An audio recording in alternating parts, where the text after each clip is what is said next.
चलो, क्या कह रहा है सवाल ये कि सॉलिड स्फीयर है, मास 0.5 केजी है, हॉरिजॉन्टल सरफेस पे रख दिया। ठीक है, म्यू दिया हुआ है 2/7, है ना, स्टैटिक फ्रिक्शन का म्यू दिया हुआ है। What maximum force can be applied at the highest point in the horizontal direction so that the sphere does not slip. Does not slip मतलब प्योर रोलिंग हो रहा है कि नहीं? तो एक काम करते हैं, एक अच्छा सा डायग्राम बनाते हैं पहले, है ना। तो अच्छा सा डायग्राम जो हम बनाएंगे तो क्या होगा, एक काम ये हो रहा है कि हम फोर्स कैसा लगा रहे हैं बताओ, फोर्स कैसा लगा रहे हैं, ऐसा, है कि नहीं? तो अब एक चीज अगर देखोगे यहाँ पे कि फ्रिक्शन और क्या लग रहा है, ये फोर्स ऐसा हॉरिजॉन्टल लग रहा है और लग रहा है mg, और लग रहा है, क्या लग रहा है, नॉर्मल लग रहा है। ठीक है, अब हमको निकालना है लोअर मोस्ट पॉइंट पे फ्रिक्शन किधर लग रहा होगा, है ना। ये राइट को लग रहा हो कि लेफ्ट को लग रहा होगा।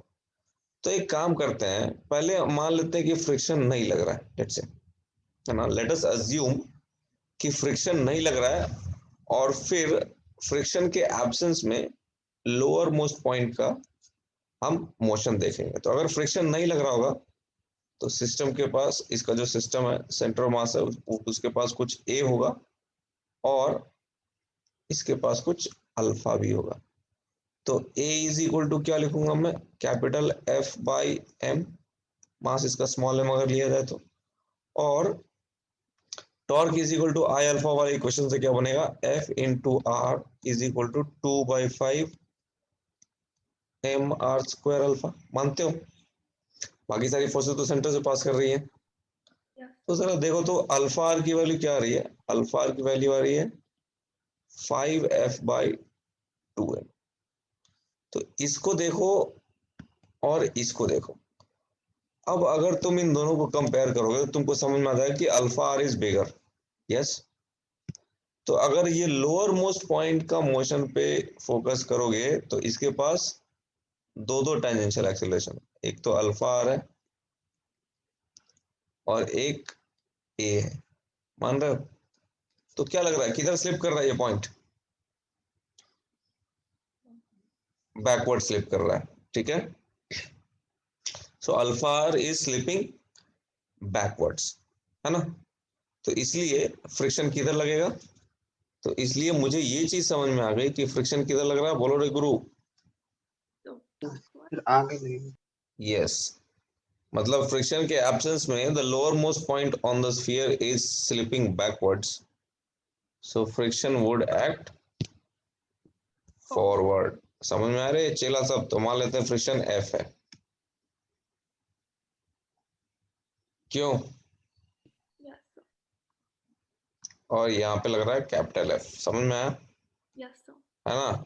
अब अब जो है, मान लेते हैं इनके पास सेंटर ऑफ मास का जो एक्सेलरेशन है वो है ए, बोलो, और चूंकि डज नॉट स्लिप है तो ये इसका मतलब प्योर रोलिंग होगा, अल्फा ऐसा होना चाहिए, बोलो। चलो अब फोर्स एनालिसिस करते हैं। चलो एक्सेलरेशन की वैल्यू क्या होगी, बोलो, capital F plus small F by M. कोई परेशानी इसमें किसी को? अरे बोलो ना, उल्लू सब कहीं का। नहीं हाँ, सर।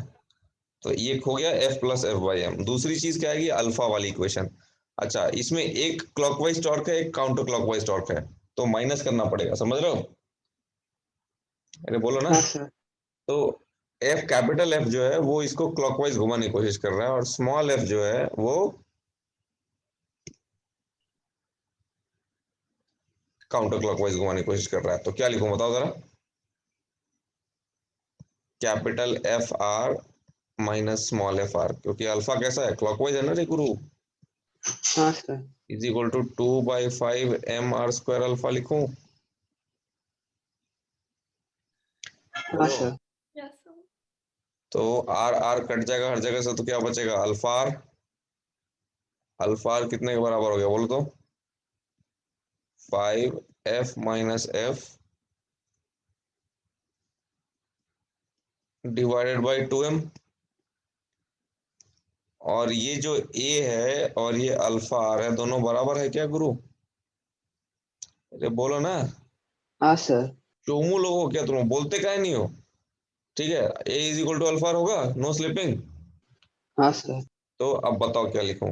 यानी कि कैपिटल, इधर तो वो लेफ्ट में लिख रहा हूँ, capital F plus small F by M is equal to 5 into capital F minus small F by 2m। क्यों, क्या बोलते हो? हाँ सर। एम एम कट गया, मेरे पास आ रहा है 2 capital F plus 2 small F 5f minus, आगे का मुझे लग रहा है बहुत आसान है। क्यों? स्मॉल एफ की वैल्यू क्या रही है, वो तो 3f/7 आ जाएगी क्या? अरे बोलो ना, बोलो, ऐसा कुछ आएगा? हाँ small sir. Is equal to 3f/7। अब लेकिन सवाल ये उठता है कि ये इसका यूज कहाँ कर, हमको पता है फ्रिक्शन की जो मैक्सिमम वैल्यू है, ये किस तरह का फ्रिक्शन है? स्टैटिक फ्रिक्शन है, क्योंकि अभी नो रोलिंग हो रहा है, सॉरी नो स्लिपिंग हो रहा है, हाँ सर। फ्रिक्शन है ना? तो फ्रिक्शन की जो वैल्यू है, this has to be less than equal to mu into normal. Normal कितने के बराबर है? mg के बराबर है क्या? क्योंकि वर्टिकल डायरेक्शन हाँ में मोशन नहीं है सेंटर मास का, है ना? सेंटर मास पे अगर फोकस करेंगे तो सेंटर मास हॉरिजॉन्टली जा रहा है, तो नॉर्मल mg के बराबर है, तो friction is less than equal to mu mg। यानी कि ऐसा लिखूंगा मैं, mu mg is greater than equal to 3f/7, है ना? यहां से तुमको मिल जाएगा, f की वैल्यू मिल जाएगी, है ना? f is less than equal to, बोलो, 7 new M G by 3। 2mg/3। आगे बात समझ में? म्यू की वैल्यू 2/7 है ना? तो हाँ सर। 2/3 न्यूटन आंसर हो जाएगा। समझ में आ रहा है क्या? बोलो। Yes, sir. सिंपल था ना? Yes, sir. तब